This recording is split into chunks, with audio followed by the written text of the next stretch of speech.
This is COVID-19 with Dr. Richard Brown. Hello, this is COVID-19 with Dr. Richard Brown. So thanks for joining me today. Summer has come to an end, just about, with the schools starting back up and kids going back. Unfortunately, the number of COVID-19 cases continues to spread out there, so it is not gone. It has reduced over the past couple of years, but it's still out there waiting to infect you.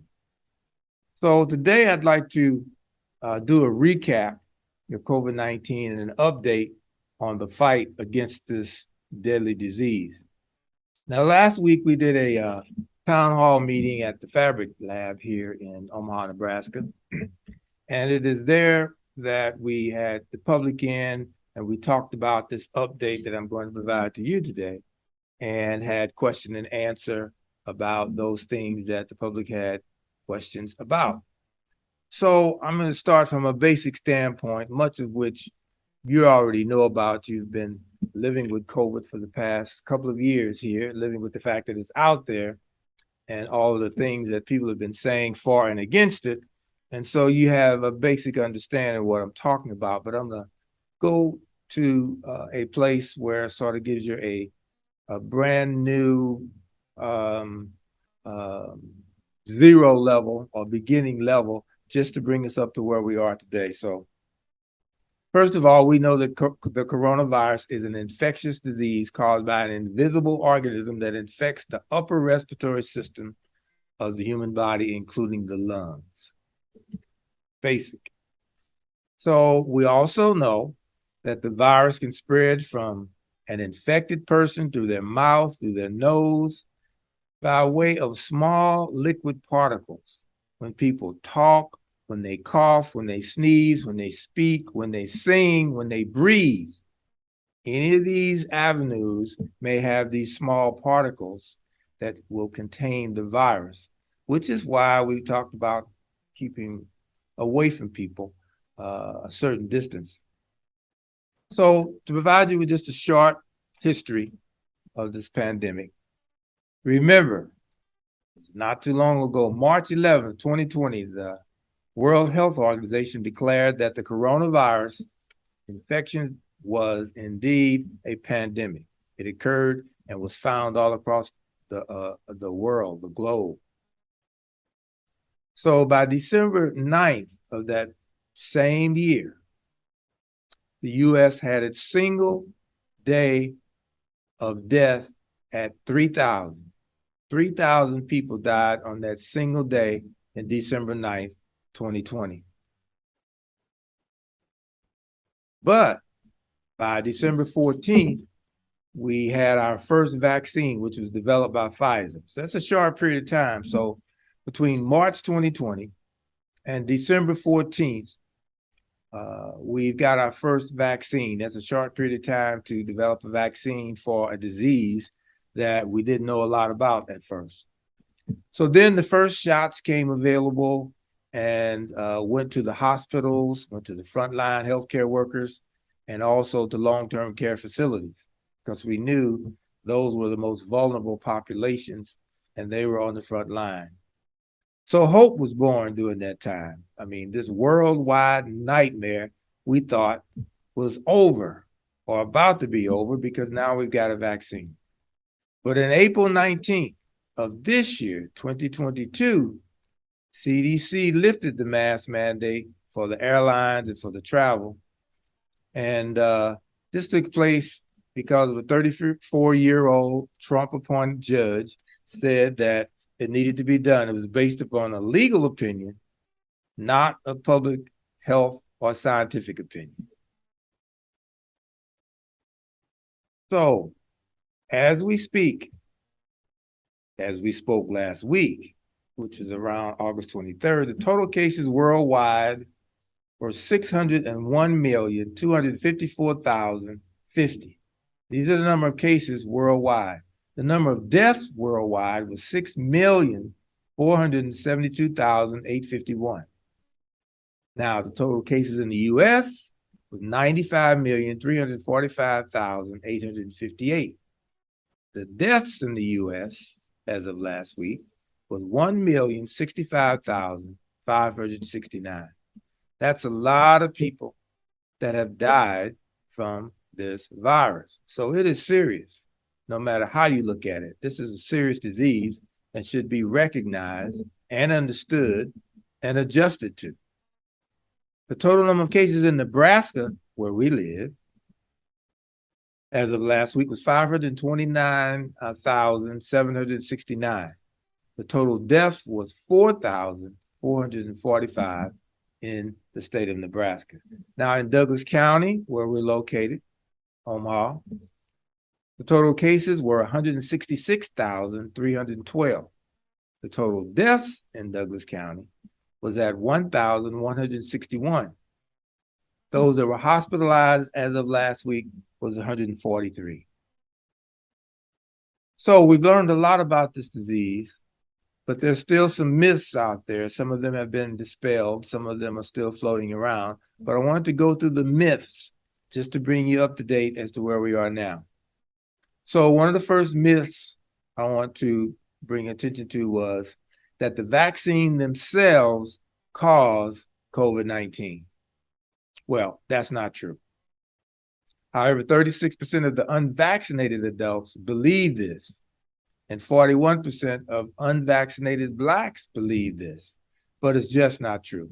Second myth, that the vaccines cause infertility, which means it decreases and actually destroys your ability to have a child if you are a female or a male.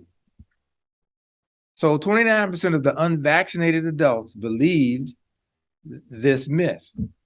31% of Republicans believed it, and 34% of the Republicans also say that the vaccine contained fetal cells, but this is all not true, just not true.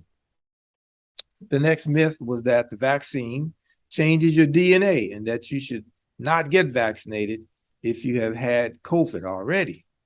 So it does not change your DNA.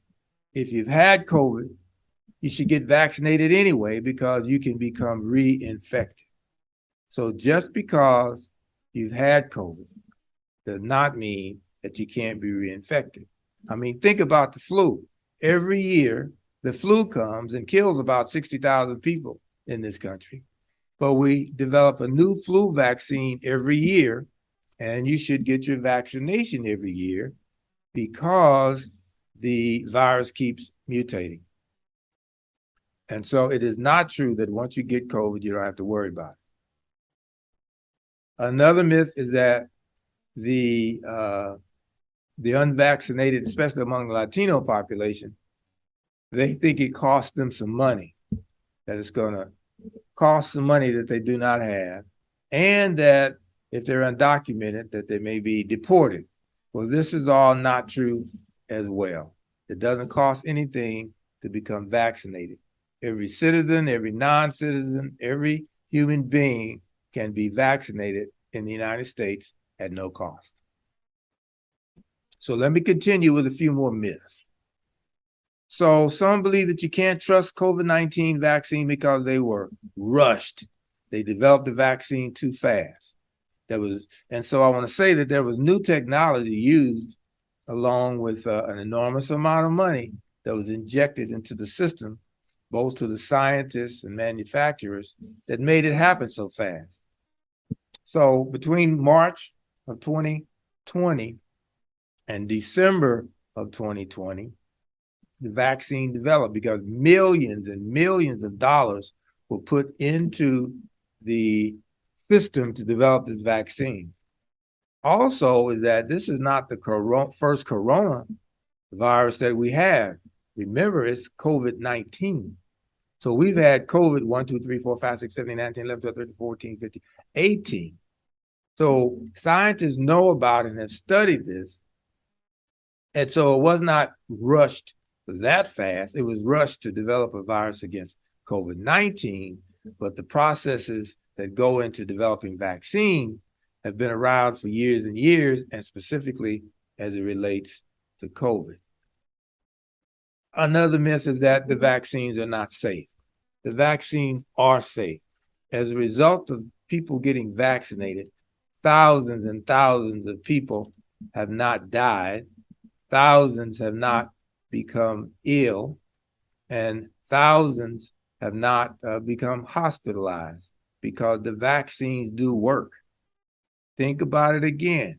Our children have been vaccinated against various diseases for the past, 50, 80 years or more. You couldn't even get in school unless your kid had certain vaccinations.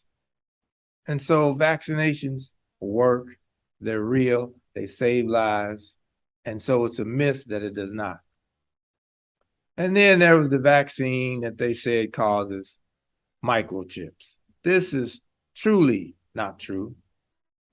This is a myth. Now, there are some microchips that you can place into the human body. We know that scientists can do that. You've seen it in the sci-fi movies, and it could actually happen. But this vaccine does not have any microchips, and it is not placed into the human body. It consists of a vaccine made up of an mRNA process, and it's made up of lipids and a pH stabilizer. So it's not even using live viruses. It's not using live COVID-19 virus. It is a different type of a vaccine that's developed without that. So it's not true that it contains microchips. Another myth is that the vaccine will alter my DNA. Well, I mentioned that already. There's no scientific proof and evidence that that happens. And then finally, it says that I already had COVID, so I won't benefit from a vaccine. As I mentioned already, that's not true. Health experts report that it is appropriate to get the vaccine because we do not yet know how long natural immunity will last for this vaccine. We understand now that it lasts about 6 to 9 months, okay?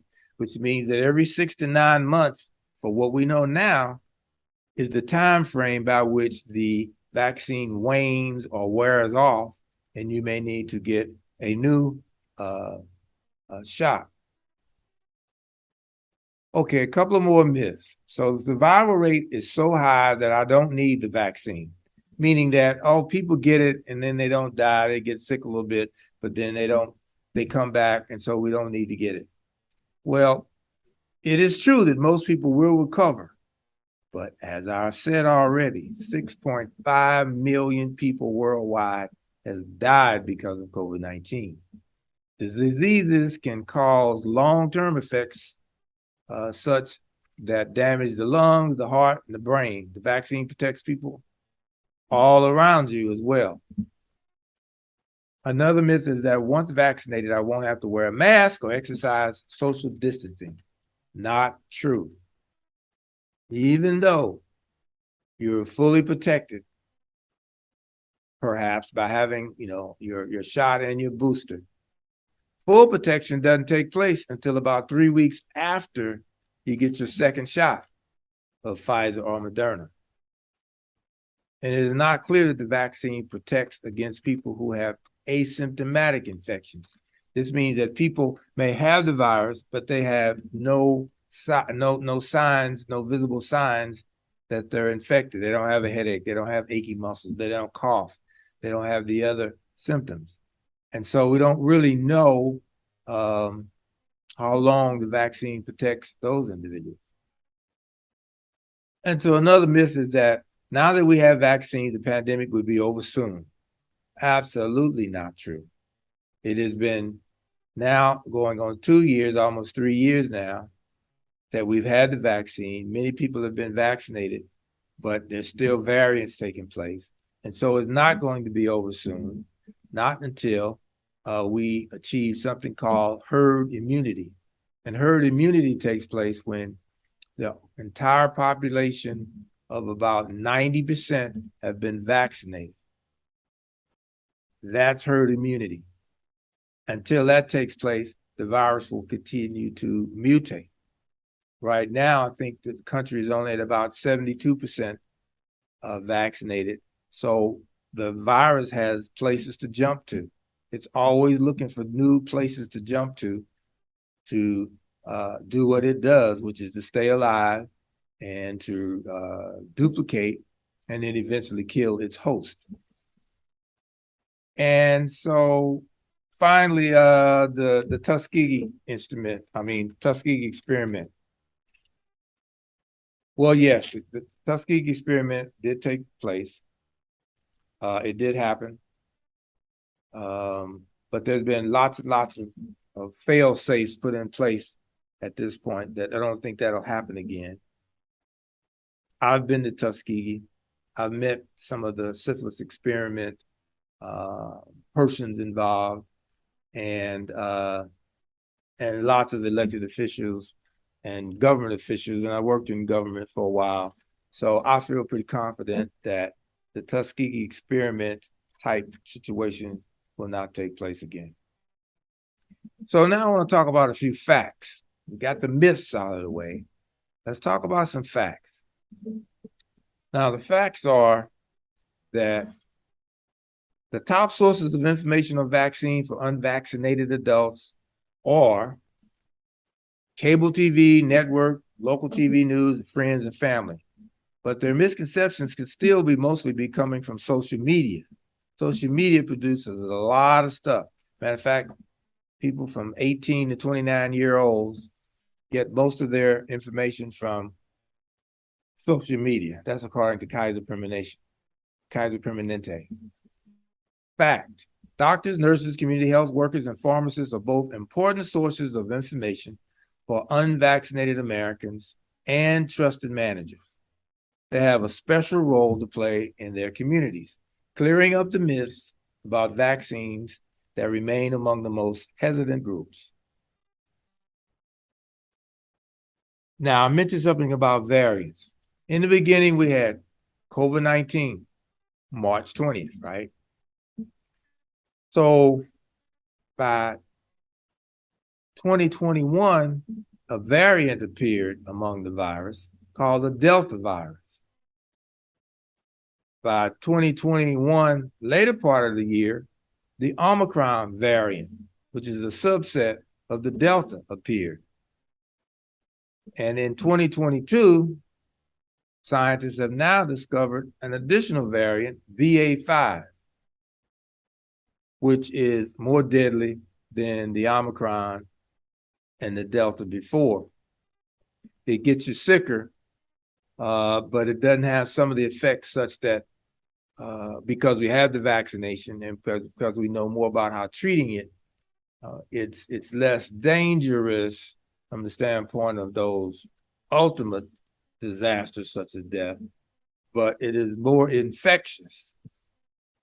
So prolonged vaccine inequity and the desire to move on beyond COVID-19 will lead to more and more new unpredictable variants. That's according to the World Health Organization. So what that means is that the more we continue to not wear our masks, the more we can go out and participate in activities that involve large crowds, thinking that we don't have to wear a mask because the disease has gone away. It's just not true, because it is looking to establish new variants. And as long as we continue to be unvaccinated, or we exchange these small liquid particles between each other, we can possibly continue to infect each other. And then there's something called long COVID. I didn't talk about this last week, but I'm going to talk about it today. Long COVID has been discovered. Again, this virus is something that we learned about in 2020. Now we're in 2022, and we're still learning things about it. So things have been showing up among humans. Populations have begun to develop some aches and pains and symptoms that didn't exist before COVID was around, and didn't exist before these people were infected. So definition: long COVID is a range of symptoms that can last weeks and months after first being infected with the virus that causes COVID-19, or can appear weeks after the infection. Okay. So weeks after the infection, even though you may have gotten vaccinated, you may get what's called long COVID. Weeks can go by and long COVID will show up, perhaps. Now, here are the symptoms, which is a lot of them, and they are similar to other things that you may feel and that have felt with the flu and some other viruses or infections. But these are specific to long COVID. Tiredness or fatigue. I mean, some people feel that every day, no matter what. Difficulty thinking. Some call it brain fog. Headaches. Some people have them too. Loss of smell or taste. Now, that's specific to COVID-19 and long COVID symptoms. Dizziness on standing. Pounding heart rate or heart palpitations. You may get some chest pain. Shortness of breath and cough. Joint muscle and pain and fever are also long COVID symptoms. You might even experience some depression and anxiety. And then symptoms that get worse after physical or mental activities are considered to be COVID, long COVID. So let's talk about the risk of COVID-19 outcomes. The higher risk for severe COVID-19 outcomes. If you fall into these categories or anything of these fit you, then your risk of having a more severe outcome is greater. So if you have cancer, cerebral vascular disease, chronic kidney disease, chronic lung disease limited to interstitial lung disease, pulmonary embolism, pulmonary hypertension, bronchitis, COPD, if you have any of these and you get COVID, your outcome could be more severe. Chronic liver disease is limited to increased risk of COVID outcomes. Cirrhosis, non-alcoholic fatty liver disease. My daughter had that several years ago before COVID, and she almost died, and we couldn't figure out what was going on, but other than she had non-alcoholic fatty liver disease. She's healthy now. Matter of fact, she's gained a little more weight than she should, because she was down to about 90 pounds now. Oh, okay, I'm telling too much. Alcoholic liver disease, or if you have autoimmune hepatitis, these areas are make you more vulnerable.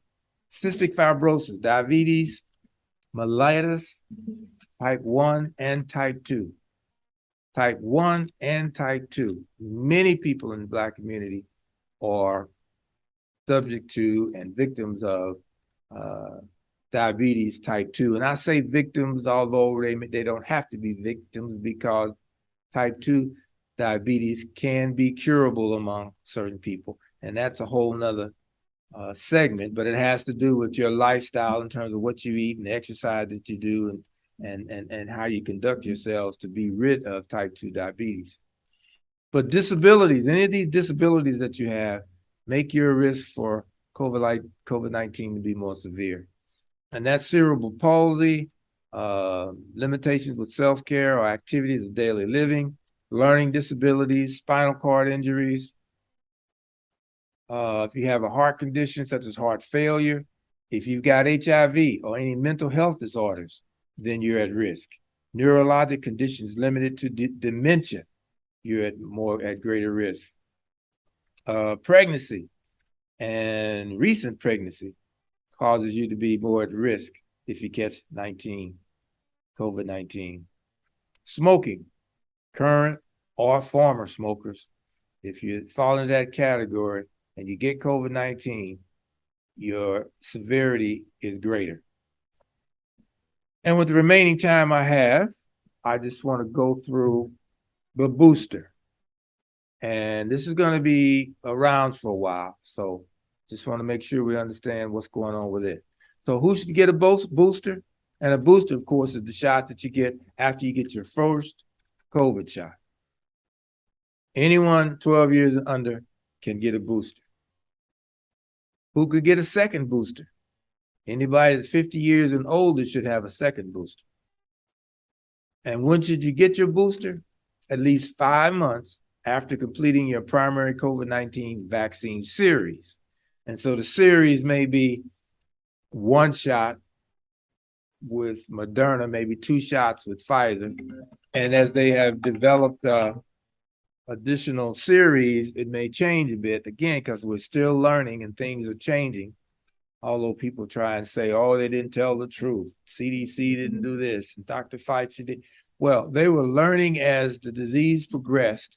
And believe me, they were learning much more than those of us out here were learning. And so we ought to respect those high-powered, highly educated scientists who have dedicated their lives to keeping us healthy when they speak to us. So if eligible for a second booster, at least 4 months after your first booster, you should take it. So when you get the booster, see which boosters can you get? Again, the Moderna or the Pfizer. Second booster must be an mRNA COVID-19 vaccine. And see the teens that talk about 12 to 17 years old can only get the Pfizer COVID-19 booster. And primary series COVID-19 Moderna is one that's listed too. So in general, get your shot, get your boosters, talk with your primary physician to see when the booster should be taken, and live with the fact that this disease is going to be with us. It is continuing to every day fight to make sure that it survives. And so we as human beings, we must fight to make sure that we stay alive. Now, we've lost 6.5 million, and between 300 and 1,000 are still dying today. And so the fight is on, and we should continue to fight, okay? And with that, we want to go through and make sure that we continue to do the sanitation things that we've done. There's lots of slogans that we developed over the past couple of years about this COVID-19. Under sanitation, we said that the coronavirus is real. Its only mission is to kill. You should wash your hands and sanitize as often as you can. Avoid large crowds and wear a mask. Protect your fellow woman and man. Testing, whether north, south, east, or west, you must test and test and test. Physical distancing. Practice physical distancing. Follow science and public health reps. Stop this corona from spreading. Just follow the safety steps. Other slogans are this. The virus has taught us that we're all in the same boat. The mask is a friendly flag of love and future hope. Hospitals are getting full. Don't be a fool. Save yourself and your family. Wearing a mask is cool. So there's lots of testing sites, especially here in the Omaha area. Charles Health Center, One World Community Health Center, Walgreens, CVS, Kohl's, pharmacy. So, bottom line on all of this, bottom line, is that you must begin to think seriously about this one body that you have to live inside, for one life that you had to live, and make sure you treat it with the utmost respect, and make sure that you put things into it that are healthy, that you live a healthy lifestyle, that you do all the things to make sure that you're going to live as long as you can. There's children born now, today, that will live to be 120, 150 years old because of all the modern technology and scientists that have perfected the existence of mankind. And so we got a long ways to go. We can be here a long time if we do all the right things to make sure that we fight this virus, and it is in our hands. So once again, this is Dr. Richard Brown and COVID-19. And Dr. Brown, we'll see you around. This has been COVID-19 with Dr. Richard Brown. If you'd like to leave suggestions, email us at ewcfacts@gmail.com. That's ewcfacts@gmail.com. This has been an EWC Communication production.